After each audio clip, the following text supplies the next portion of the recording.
Does daylight never come in this place? Like, the sun should be rising by now.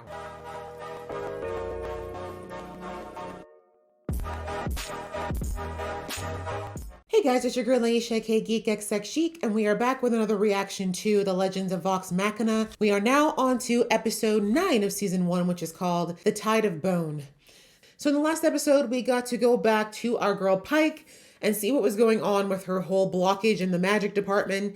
And as I've been saying, I turned out to be right that the blockage had nothing to do with a curse or anything that Delilah did to her. It really was about her internal conflict around whether or not she was okay to be a practitioner of magic and be a person of her faith and do the things that she did. So once she resolved that conflict, she realized that the power has always been there and that she really just needs to be true to herself, and no matter what that path is, and that the light will always just be there depending, it basically is dependent on whether or not she's true to herself, whether or not she can wield it. So it looks like she is back to potentially being completely healed, I guess would be the way to put it, or back to being her old self. And I think that the timing is perfect because things are getting intense over at Whitestone. We see that while our team did manage a couple episodes ago to make some progress as far as getting Percy's sister back, and taking out a couple of the key members of the Briarwood's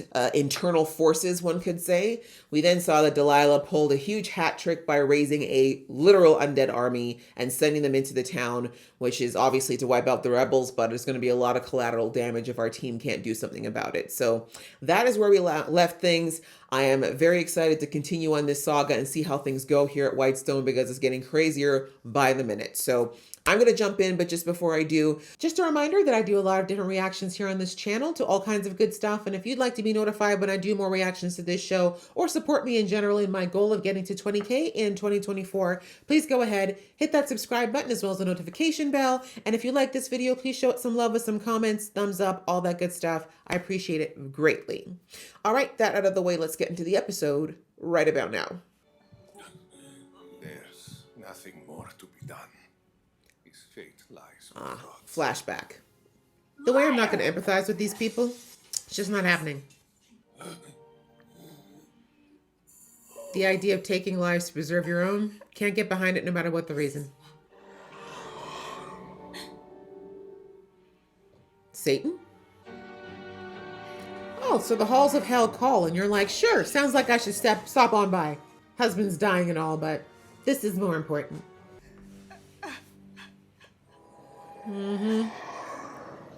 Evil said, I found a kindred spirit. Come on over, sis.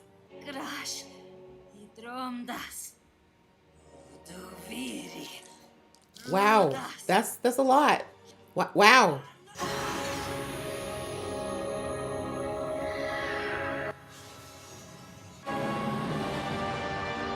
This looks like he summoned a nice looking friend there. I see. So she turned him. It worked. Yes, my love. Now I will feast on everyone's dead bones. Different. Your heart. No longer beats. You are more precious to me than you'll ever know. Trust in the Whispered One. We are his blood. That's the Whispered One. Gotcha. Whoever was in the book.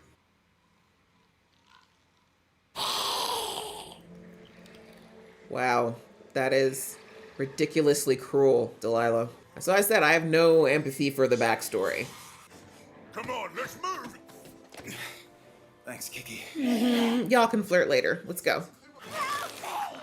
I think it's too late for you.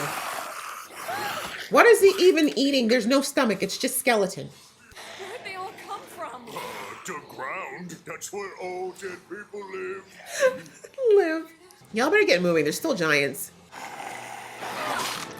This way! There's a safe house! So loud, and now everyone in the next 6 blocks know there's a safe house. Come on now. We saw your message in the sky. Percival, what's our next move? Not dying. How about that?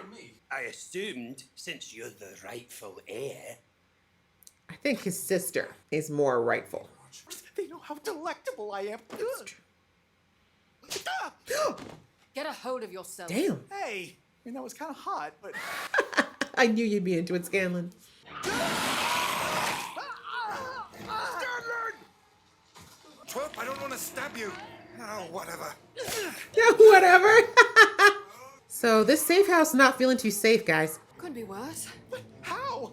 Could be my arm. Facts. But sorry, boo. You know, thankfully you're cute enough that people are gonna get over it. Ooh, go Vax. That's hot.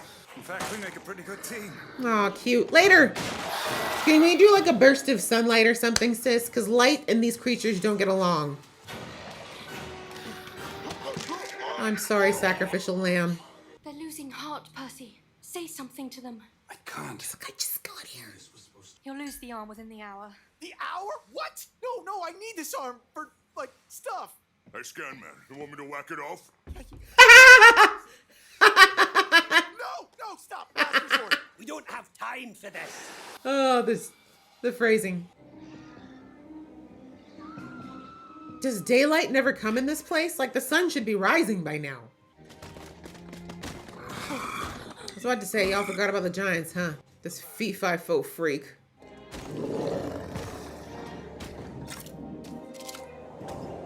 Ooh, we love a long barrel. Ooh, I like the double scope. Purse, why would you not aim for the head? Lay waste to them! You got another love shot on you, Scanlan? You know, on second glance, I do recognize lightning. It was a nice try, but he knows that's that trick now. I think I would not adapt from our previous encounter. Yeah. Thanks, bestie. Just like old times. Not the time. Too much reminiscing. Not enough killing.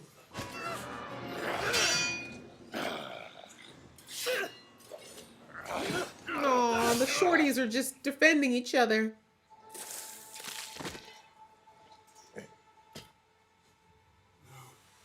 Archie. That quick. He's gone, Percy. Come on. Wow, they made that super fast. I guess that's kind of a blessing. I've got this. Everyone stay back. Okay, sis.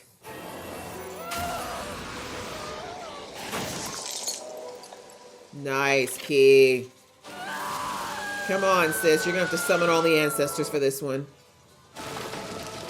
Well done! That's only one side, though.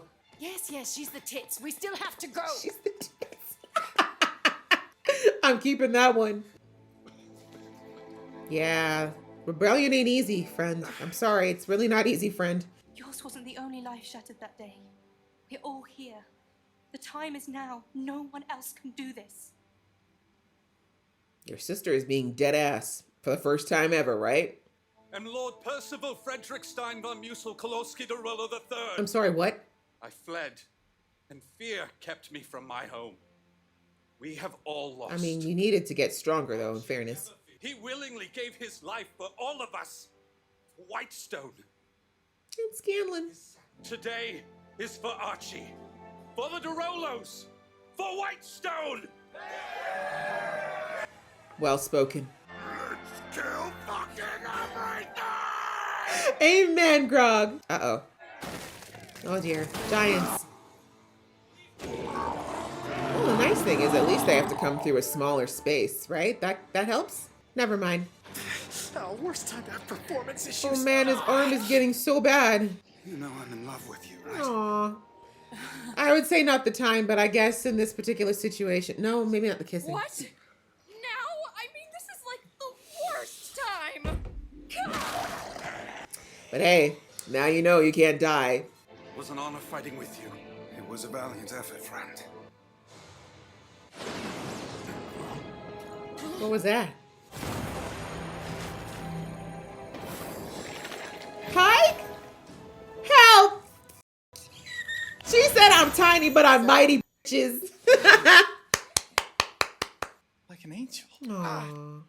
Cute. She is better than ever, y'all. Marry me? Right? Let's do it. Right now. Wait, what? Mm-hmm. What? Seriously? Exactly. Are you dead? astral projection. Your ass what? I'm here, buddy, but my body is back at the temple. Gotcha. How about we talk about it after we murder these unholy fucks? Yeah. She's like, I'm in my element now. I know who I am. Y'all are not coming for me today. We needed her magic so bad. The jaw falling. That was epic. And it's kind of awesome that she's astral projecting because that way Delilah can't touch her. Queen Pike. Queen Pike. It's gotten out of hand. I'm going to the front. And risk everything? You're too valuable. Not really, though. But I thought it was too soon. They've left us no choice. Too soon is good. That means things are not ready. Thanks. Give me a lift. I want to try something stupid. Are you gonna ride a giant? Wait, that didn't come out right. Not him giggling. See, what's even better than them working together is them actually enjoying it. God. Yep, I'm with you. That's disgusting. He's literally like a medieval Hulk. Fuck this. Redmire! That is for Archie. Your name isn't on my list. But it is now. And may they show you all the mercy you showed them. Stay away. You get your hands off me. No. Take out your frustrations. How are skeletons looking scared? Okay, she said I'm coming, y'all. What's she doing? Watch. We don't have to interrupt. Let her do it. She imbued all the Your weapons swords. strike with the divine virtue of the everlasting. Hell yeah. Go, Percival. Take back what is rightfully yours. We sure? Wow. Well, that's the minimum you deserve. And you could have run away. Our hidden tunnel. Are you sure it's still hidden? I wish I could go back and do things differently. I know. I mean, could you have done much, though? Did I hear you say you were looking for the Briarwoods? Who the hell are you? Are you friend or foe? Yeah, right? Show yourself. Ooh, Percy is on a mission again. This is the only freedom I offer you. Percy, wait! Okay, who is she? Was she somebody that was supposed to be a friend back in the day? Because if that smoke came up, we all know that the smoke, figuratively or quite literally, has only been for the people that he felt directly had an impact on what happened at Whitestone. So who is she? Who was she? Did she actually turn? Obviously, we have to watch to find out. Early speculation, though, is that possibly she was working with Delilah and then Delilah turned on her. Which, again, would still warrant Percy putting a gun in her face. But if she's going to help you at this point, you need more allies than not, right? Okay, guys, well, that was episode 9. And the Tide of Bone is exactly what happened. We saw a lot of undead making their way downtown, driving fast. I'm sorry. But yeah, that was gonna be a end of the game situation there with that many undead coming from every corner and really taking them out, becoming quite the challenge. I wasn't sure what their bites could do, but now we know it created the necrosis. So if any of them had ended up bit, it would have obviously become a problem if they weren't able to either amputate or whatever. Or I didn't have a clutch cleric show up and fix things for you. But yeah, this was definitely a crazy episode for our group. It was basically nonstop fighting, but again, we saw them come together and work together. And as I said, they actually, once Pike returned and her energy came back to the group and helped them to feel cohesive again, it really got them back into like high gear and to actually enjoy what they were doing. And again, enjoying something in such a dire situation sounds crazy, but it's actually good, right? The spirits were up, which means the stats were up, right? They were able to fight a little bit better and have that renewed hope and belief in themselves. And in this episode, we had a lot of prodding from different characters for Percy to take the lead, for Percy to step into the role of being the leader of not only Whitestone,